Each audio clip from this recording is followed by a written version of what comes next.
नमस्कार। स्वागत है आप सभी का आज की वीडियो में। आज हम बात करेंगे एनसीईआरटी द्वारा प्रकाशित कक्षा छठवीं की पाठ्य पुस्तक मल्हार के पाठ 12 हिंद महासागर में छोटा सा हिंदुस्तान के प्रश्न और उत्तर के बारे में। तो आइए शुरू करते हैं। सबसे पहले पाठ से प्रश्न देखेंगे। लिखा है, आइए अब हम इस पाठ को थोड़ा और निकटता से समझ लेते हैं। आगे दी गई गतिविधियां इस कार्य में आपकी सहायता करेंगी। आइए इन गतिविधियों को पूरा करते हैं। पहला विभाग है मेरी समझ से। प्रश्न है, नीचे दिए गए प्रश्नों का सटीक उत्तर कौन सा है? उनके सामने तारा बनाइए। और पहला प्रश्न है, हिरण समूह में क्यों खड़े थे? विकल्प दिया है, पहला, भागने पर उन्हें सिंह के आक्रमण का डर था। दूसरा, वे भाग चुके हिरणों के लौटने की प्रतीक्षा में थे। तीसरा, वे बीच खड़े असावधान जिराफ की रक्षा कर रहे थे। और चौथा, सिंह उनसे उदासीन थे, अतः उन्हें कोई खतरा नहीं था। इसका सही उत्तर होगा, भागने पर उन्हें सिंह के आक्रमण का डर था। दूसरा प्रश्न है, मॉरिशस छोटे पैमाने पर भारतवर्ष ही है, कैसे? पहला विकल्प है, गन्ने की खेती अधिकतर भारतीयों द्वारा की जाती है। दूसरा विकल्प है, अधिकतर जनसंख्या भारत से जाने वालों की है। तीसरा विकल्प है, सभी भारतवासी परी तालाब पर एकत्रित होते हैं। और चौथा विकल्प है, भारत की बहुत सी विशेषताएं वहां दिखाई पड़ती हैं। तो इसका उत्तर होगा, भारत की बहुत सी विशेषताएं वहां दिखाई पड़ती हैं। इसी के सामने हम तारा बनाएंगे। इसी विभाग में अगला प्रश्न है, आप अपने मित्रों के साथ चर्चा कीजिए और कारण बताइए कि आपने ये उत्तर ही क्यों चुने। तो पहला प्रश्न का जवाब देंगे, जब हिरण भागते हैं तो शेर उनका शिकार करते हैं। यह बात हिरणों को पता थी, इसलिए वे समूह में खड़े थे। और दूसरे प्रश्न का उत्तर लिखेंगे, पाठ को पढ़ते हुए हमने देखा कि मॉरिशस के रीति रिवाज, धर्म, परंपराएं, जनजीवन सब पर भारत का बहुत प्रभाव है। अतः हम यह कह सकते हैं कि मॉरिशस छोटे पैमाने पर भारतवर्ष ही है। आइए अब दूसरे विभाग की ओर चलते हैं, जिसका नाम है पंक्तियों पर चर्चा। पंक्ति दी गई है, भारत में बैठे बैठे हम यह नहीं समझ पाते कि भारतीय संस्कृति कितनी प्राणवती और चिरायु है, किंतु मॉरिशस जाकर हम अपनी संस्कृति की प्राणवत्ता का ज्ञान आसानी से प्राप्त कर लेते हैं।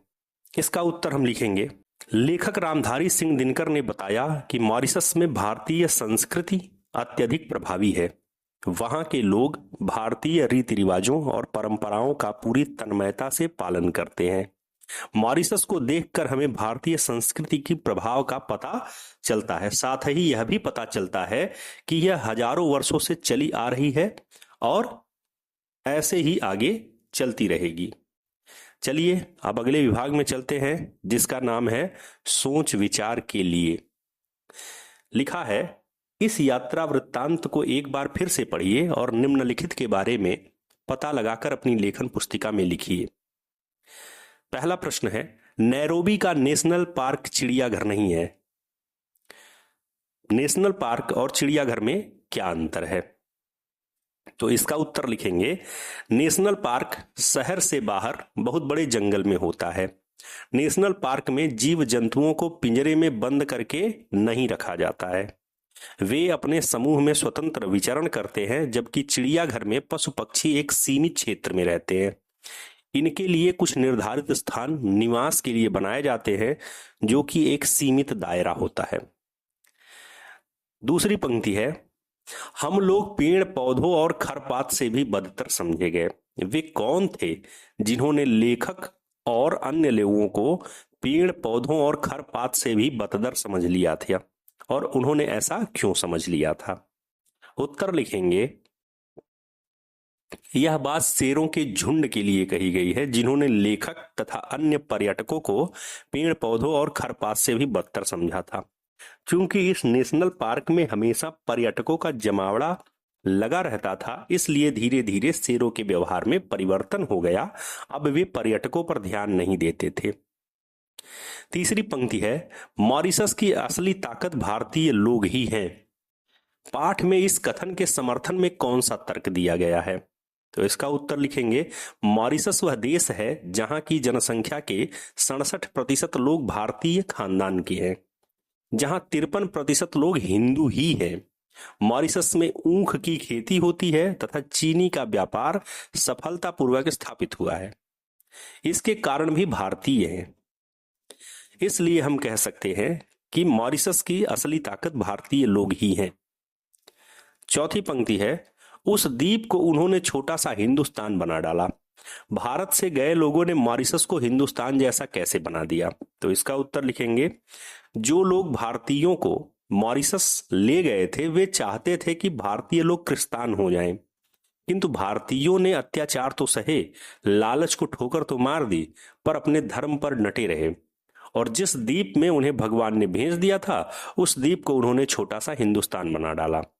मॉरिशस की राजधानी पोर्ट लुई की गलियों के नाम कलकत्ता, मद्रास, हैदराबाद और बंबई हैं तथा जिसके एक मोहल्ले का नाम काशी है। मॉरिशस में बनारस भी है, गोकुल भी है और ब्रह्मस्थान भी। मॉरिशस जाकर हम अपनी संस्कृति की प्राणवत्ता का ज्ञान आसानी से प्राप्त कर लेते हैं। आइए अगले विभाग में चलते हैं जिसका नाम है मिलकर करे मिलान। इसके लिए आपको स्तंभ 1 और स्तंभ 2 के रूप में यह चित्र दिया जा रहा है, इसे देख लीजिए तथा इसका मिलान फिर करते हैं।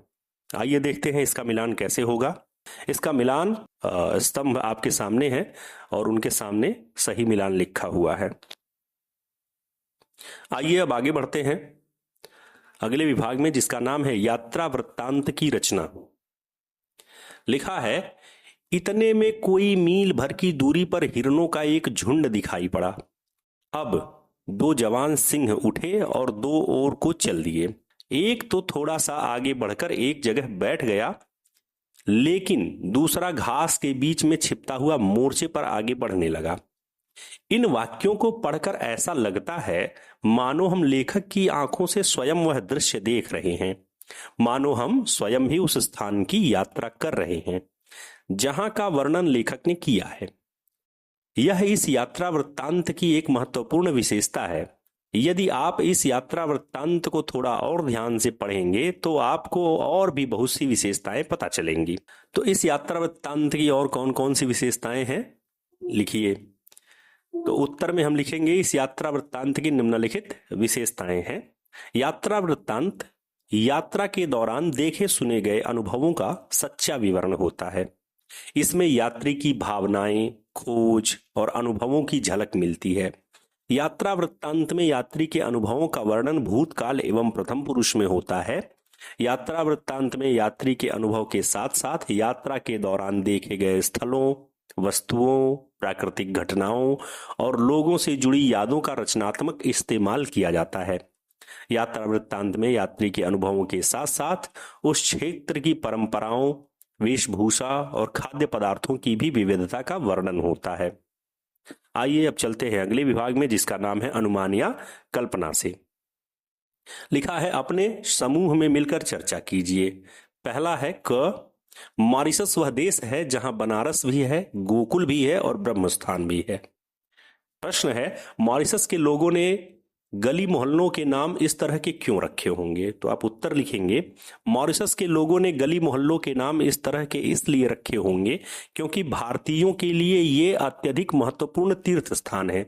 चूंकि अब वे भारत में नहीं है इसलिए वे मॉरिशस में ही इन स्थानों की याद में नाम रख लिए होंगे। दूसरी पंक्ति है, कोई 7 या 8 सिंह लेटे या सोए हुए थे, उन्हें घेर कर 8-10 मोटरें खड़ी थीं। प्रश्न है, आपने पढ़ा कि केन्या का राष्ट्रीय पार्क पर्यटकों से भरा रहता है। पर्यटक जंगली जानवरों को घेरे रहते हैं। क्या इसका उन पशुओं पर कोई प्रभाव पड़ता होगा? अपने उत्तर के कारण भी बताइए। संकेत दिया है, राष्ट्रीय पार्क के बंदरों, सिंहों का व्यवहार भी बदल गया है। उत्तर लिखेंगे, चूंकि इस नेशनल पार्क में हमेशा पर्यटकों का जमावड़ा लगा रहता था। पहले तो शेरों में उत्सुकता बनी होगी, किंतु जब यह रोज की बात हो गई होगी तो उनके व्यवहार में परिवर्तन आ गया होगा। दूसरा कारण यह भी हो सकता है कि बंदरों या लंगूरों की तरह शेरों के लिए मनुष्यों के पास कुछ नहीं रहता था, इसलिए धीरे धीरे शेरों के व्यवहार में परिवर्तन हो गया होगा। अब वे पर्यटकों पर ध्यान नहीं देते होंगे। तीसरी पंक्ति है, हिरणों का एक झुंड दिखाई पड़ा जिनके बीच एक जिराफ बिल्कुल बेवकूफ की तरह खड़ा था। प्रश्न है, सिंहों के आसपास होने के बाद भी जिराफ क्यों खड़ा रहा होगा? तो इसका उत्तर लिखेंगे, सिंहों का स्वभाव है कि वे झुंड का शिकार नहीं करते और जिराफ हिरणों के झुंड के बीच खड़ा था, इसलिए बेवकूफ की तरह खड़ा था। चौथी पंक्ति है, मॉरिशस के मध्य में एक झील है जिसका संबंध हिंदुओं ने परियों से बिठा दिया है और उस झील का नाम अब परी तालाब हो गया है। प्रश्न है, उस झील का नाम परी तालाब क्यों पड़ा होगा? तो उत्तर लिख सकते हैं, हिंदू धर्म कथाओं में परियों का बहुत महत्व है। मॉरिशस के लोगों ने इस झील को धीरे धीरे परियों की कथाओं से जोड़ा होगा और समय बीतने के साथ साथ इस झील का नाम परी तालाब पड़ गया होगा। पांचवी पंक्ति है, आपको जानकर यह आश्चर्य होगा कि लगभग 50 साल पहले परी तालाब का नाम बदलकर गंगा तालाब कर दिया गया है। मॉरिशस के लोगों ने यह नाम क्यों रखा होगा? तो उत्तर लिखेंगे, भारत में शिव जी पर गंगा जल चढ़ाया जाता है। मॉरिशस में भी शिवरात्रि के दिन इस झील का जल भगवान शिव पर चढ़ाया जाता है। अतः शिव को गंगा जल चढ़ाए जाने की मान्यता के कारण मॉरिशस के लोगों ने इस झील का नाम गंगा झील कर दिया होगा। आइए आगे बढ़ते हैं, जिसका नाम है शब्दों की बात। नीचे शब्दों से जुड़ी कुछ गतिविधियां दी गई हैं। इन्हें करने के लिए आप शब्दकोश, पुस्तकालय या अपने शिक्षकों या और साथियों की सहायता ले सकते हैं। संज्ञा के स्थान पर लिखा है। प्रश्न है, पहली पंक्ति है, हिरणों ने ताड़ लिया कि उन पर सिंहों की नजर पड़ रही है, अतएव वे चरना भूलकर चौकन्ने हो उठे। इन पंक्तियों में रेखांकित शब्दों पर ध्यान दीजिए। इन वाक्यों में ये शब्द किनके लिए उपयोग किए गए हैं? ये शब्द हिरणों के लिए उपयोग में लाए गए हैं। आप जानते ही हैं कि हिरण यहां एक संज्ञा शब्द है और जो शब्द संज्ञा शब्दों के स्थान पर उपयोग में लाए जाते हैं उन्हें सर्वनाम कहते हैं।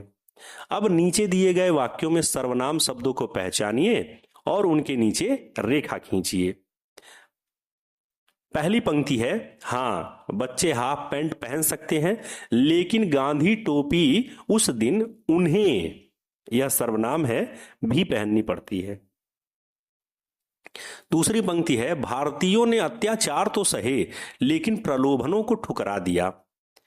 वे, यह सर्वनाम है, अपने धर्म पर डटे रहे और जिस द्वीप में भगवान ने उन्हें, यह भी सर्वनाम है, भेज दिया था, उस द्वीप को उन्होंने, यह भी सर्वनाम है, छोटा सा हिंदुस्तान बना डाला। अगला प्रश्न है, ऊपर दिए गए वाक्यों में सर्वनाम की जगह संज्ञा शब्दों को लगाकर लिखिए। तो संज्ञा लगाकर हम इस वाक्य को इस प्रकार लिख सकते हैं कि हाँ बच्चे हाफ पैंट पहन सकते हैं लेकिन गांधी टोपी उस दिन बच्चों को भी पहननी पड़ती है। दूसरा वाक्य है, भारतीयों ने अत्याचार तो सहे लेकिन प्रलोभनों को ठुकरा दिया। भारतीय अपने धर्म पर डटे रहे और जिस द्वीप में भगवान ने भारतीयों को भेज दिया उस द्वीप को भारतीयों ने छोटा सा हिंदुस्तान बना डाला। आइए पहचान पाठ के आधार पर विभाग में चलते हैं और देखते हैं क्या है। प्रश्न है, आपने इस यात्रा वृत्तांत में 3 देशों के नाम पढ़े हैं, भारत, केन्या और मॉरिशस। पुस्तकालय या कक्षा में उपलब्ध मानचित्र पर भारत को तो आप सरलता से पहचान ही लेंगे। पाठ में दी गई जानकारी के आधार पर बाकी दोनों देशों को पहचानिए। तो ये रहा आपके सामने संसार का नक्शा और इसमें काले रंग से घेरे हुए मॉरिशस और कीनिया। इसे आप देख लेंगे। इस तरह की और वीडियो के लिए जुड़े रहिए हमसे। चैनल सब्सक्राइब कीजिए, वीडियो को लाइक और शेयर कीजिए। बहुत बहुत धन्यवाद।